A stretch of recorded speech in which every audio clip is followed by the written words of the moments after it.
Saudi अरब कहते हैं उसके साथ हमारा हर किस्म का जंगी मुआहदा है। उन पर होने वाला हमला पाकिस्तान पर तस्वर किया जाएगा और पाकिस्तान पर किया जाने वाला हमला सऊदीया पर तस्वर किया जाएगा। कभी आपने सोचा है कि सऊदीया किसके साथ है?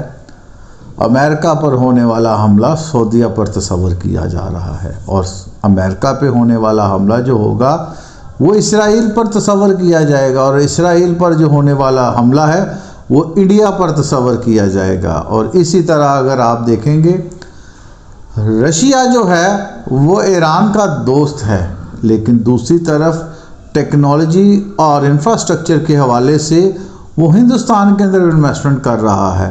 अब चाइना को भी अगर देख लें तो वो सबका दोस्त है और सबका यार है। जिस जगह से उसे बेनिफिट नज़र आते हैं वहाँ पे वो खड़ा हो जाता है।